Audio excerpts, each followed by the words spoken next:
નમસ્કાર. આજના આપણા ઊંડાણપૂર્વકના વિશ્લેષણમાં આપનું સ્વાગત છે. આજે આપણે જીવવિજ્ઞાનની દુનિયામાં થોડા ઊંડા ઉતરીશું. હા, અને વાત કરીશું એક એવા સમુદાયની જે કદાચ દેખાવમાં સરળ લાગે પણ એમની જીવનશૈલી અને અનુકૂલનો ખરેખર અસાધારણ છે. બરાબર. સમુદાય પૃથુકૃમિ એટલે કે ફ્લેટવોર્મ્સ, ચપટા કૃમિ. આ નામ તો બહુ સીધું સાધું લાગે છે. હા, કારણ કે એ દેખાય છે જેવા. એમનું શરીર છે ને પૃષ્ઠવક્ષીય રીતે ચપટું હોય, એટલે ઉપર અને નીચેથી દબાયેલું, જાણે કોઈ પાંદડું કે પટ્ટી હોય ને એવું. ક્યાં જોવા મળે આ કૃમિઓ? મોટે ભાગે બીજા પ્રાણીઓના શરીરમાં હોય છે. હા, સ્ત્રોત પ્રમાણે ઘણા બધા પૃથુકૃમિ અંતઃપરોપજીવી છે, એન્ડોપેરાસાઇટ્સ, એટલે કે યજમાન પ્રાણીના શરીરની અંદર રહે અને યજમાનમાં મનુષ્ય પણ આવી જાય. મનુષ્ય પણ? ઓકે. હા, જો કે બધા પરોપજીવી નથી હોતા. કેટલાક મુક્તજીવી પણ છે, જે પાણીમાં કે ભીની જમીનમાં રહે. શરીર રચના, સમમિતિ કેવી હોય એમની, સિમેટ્રી? એમનામાં દ્વિપાર્શ્વ સમમિતિ હોય છે, બાયલેટરલ સિમેટ્રી. દ્વિપાર્શ્વ એટલે એટલે એમના શરીરને તમે ખાલી એક જ ઊભી ધરીથી કાપો ને તો જ બે સરખા અરીસા જેવા ભાગ પડે, જમણો અને ડાબો. અને ગર્ભસ્તર, સ્ત્રોતમાં લખ્યું છે કે ત્રિગર્ભસ્તરીય છે, ટ્રિપ્લોબ્લાસ્ટિક. હા, અને આ પણ ઉત્ક્રાંતિની દ્રષ્ટિએ બહુ મહત્વનું પગલું છે. ત્રિગર્ભસ્તરીય એટલે એમના ગર્ભ વિકાસ વખતે 3 મુખ્ય કોષ સ્તરો બને. 3 સ્તર કયા કયા? બાહ્ય ગર્ભસ્તર એક્ટોડર્મ, મધ્ય ગર્ભસ્તર મેઝોડર્મ અને અંતઃગર્ભસ્તર એન્ડોડર્મ. આ ત્રણેય સ્તરોમાંથી જ પછી શરીરના અલગ અલગ અંગો અને તંત્રો બને. ત્રિગર્ભસ્તરીય તો છે, પણ સ્ત્રોત કહે છે કે તેઓ અદેહકોષ્ઠી છે, એસિલોમેટ. આનો શું મતલબ થયો? હા, આ સમજવા જેવું છે. દેહકોષ્ઠ એટલે શું? એ શરીરની દિવાલ અને પાચન માર્ગ વચ્ચે આવેલી એક ગુહા, એક ખાલી જગ્યા, જે પ્રવાહીથી ભરેલી હોય અને ચારે બાજુથી મધ્ય ગર્ભસ્તરથી ઘેરાયેલી હોય. ઓકે. મોટાભાગના જે જટિલ પ્રાણીઓ છે ને, એમનામાં આવી ગુહા હોય. એ અંગોને આધાર આપે, અંદર વસ્તુઓના પરિવહનમાં મદદ કરે, હલનચલન માટે પણ કામ લાગે. પણ પૃથુકૃમિમાં આવી સાચી દેહગુહા નથી હોતી. અને એમના શારીરિક આયોજનનું સ્તર કયું? Level of organisation. સ્ત્રોત કહે છે અંગ સ્તરીય છે, ઓર્ગન લેવલ. હા. ઓકે. તો એમની પાસે દ્વિપાર્શ્વ સમમિતિ છે, 3 ગર્ભસ્તર છે, અંગસ્તરીય આયોજન છે, પણ સાચી દેહ ગુહા નથી, એટલે ચપટા રહે છે. આ એમની બેઝિક ડિઝાઇન થઈ. બરાબર. હવે આ ડિઝાઇન એમને પરોપજીવી જીવન માટે કેવી રીતે મદદ કરે છે? પરોપજીવી તરીકે રહેવું હોય તો પહેલું કામ યજમાનના શરીરમાં ટકી રહેવું પડે. અહીં સ્ત્રોત 2 ખાસ રચનાઓનો ઉલ્લેખ કરે છે, અંકુશો અને ચૂષકો. અંકુશો એટલે હુક્સ અને ચૂસકો એટલે સકર્સ. હા. આ તો નામ પરથી જ લાગે છે કે ચોંટવા માટે હશે. બરાબર. યજમાનના શરીરમાં ખાસ કરીને આંતરડા જેવી જગ્યાઓ હોય ને, ત્યાં પ્રવાહીનો સતત પ્રવાહ હોય. એમાં તણાઈ ન જવાય એ માટે મજબૂતાઈથી ચોંટી રહેવું પડે. તો આ અંકુશો છે એ નાના તીક્ષ્ણ કાંટા જેવા હોય જે યજમાનની પેશીમાં ખૂંપી જાય.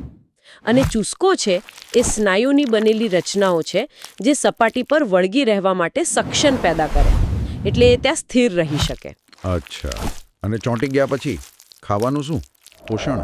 શું એ યજમાનનો ખોરાક ખાય? કેટલાક કદાચ ખાતા હશે, પણ સ્ત્રોત એક વધારે સીધી અને એમ કહ્યું ને કે હોશિયાર રીત જણાવે છે. ઘણા પરોપજીવી પૃથુકૃમિ, ખાસ કરીને જે આંતરડામાં રહે છે, એ શું કરે? શું?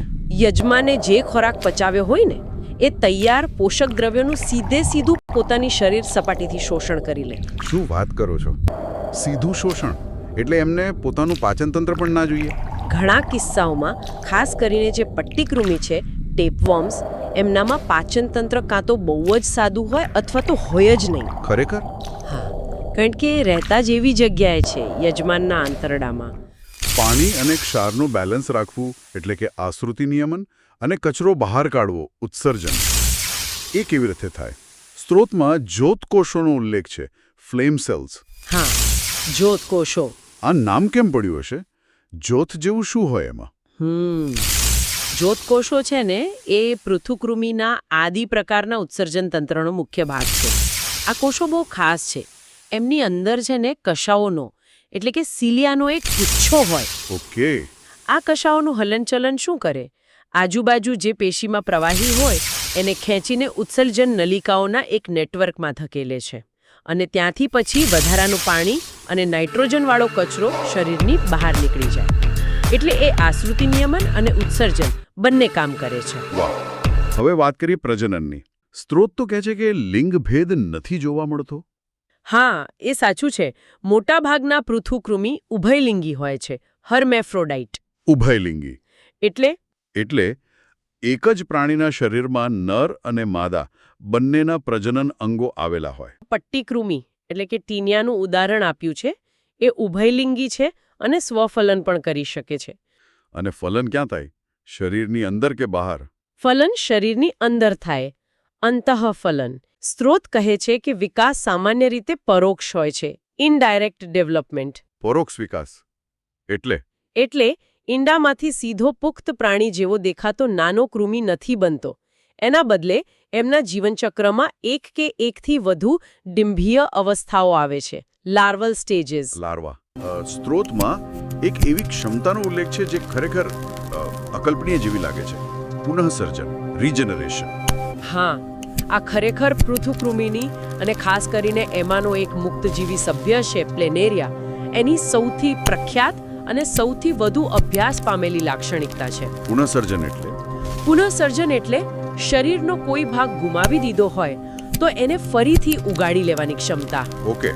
કેટલા અંશે? મતલબ થોડો ભાગ કપાઈ જાય તો નવો ઉગી જાય? પ્લેનેરિયાના કિસ્સામાં તો વાત એનાથી ઘણી આગળ છે. જો તમે પ્લેનેરિયાના શરીરના ઘણા ટુકડા કરી નાખો ને, તો જો યોગ્ય વાતાવરણ મળે તો દરેક ટુકડો, દરેક નાનો ટુકડો આખું નવું સંપૂર્ણ પ્રાણી બની શકે છે. શું વાત કરો છો? દરેક ટુકડામાંથી નવો જીવ? કેટલો નાનો ટુકડો? કેટલાક અભ્યાસો તો એવું કહે છે કે શરીરના લગભગ 200માં ભાગ જેટલો નાનો ટુકડો પણ આખું પ્લેનેરિયા ફરીથી બનાવી શકે છે. હવે સ્ત્રોતમાં જે કેટલાક ઉદાહરણો આપ્યા છે એમના પર એક નજર કરી લઈએ, જેથી આ બધી વાતો થોડી વધુ સ્પષ્ટ થાય. પહેલું નામ છે પટ્ટીકૃમિ, ટેપવોર્મ, ટેનિયા. હા, આપણે એની વાત કરી થોડી. લાંબા પટ્ટી જેવા કૃમિ મનુષ્ય અને બીજા ઘણા પૃષ્ઠવંશી પ્રાણીઓના આંતરડામાં પરોપજીવી તરીકે રહે. એમનું શરીર ઘણા બધા નાના નાના ખંડોમાં વહેંચાયેલું હોય. દરેક ખંડમાં પ્રજનન અંગો હોય અને પેલા અંકુશો અને ચૂસકોથી આંતરડાની દિવાલ સાથે ચોંટેલા રહે અને સીધું પોષણ શોષ્યા કરે. બરાબર. બીજું ઉદાહરણ છે યકૃતકૃમિ, લિવર ફ્લુક, ફેસિયોલા. હા, આ નામ પરથી જ ખબર પડે. ફેસિયોલા મુખ્યત્વે ઘેટા, બકરા, ઢોર જેવા શાકાહારી પ્રાણીઓના યકૃત એટલે કે લીવર અને પિત્ત નલિકાઓમાં જોવા મળે છે. ઓ, લીવરમાં. હા, અને એ યજમાનના યકૃતને નુકસાન પહોંચાડે છે.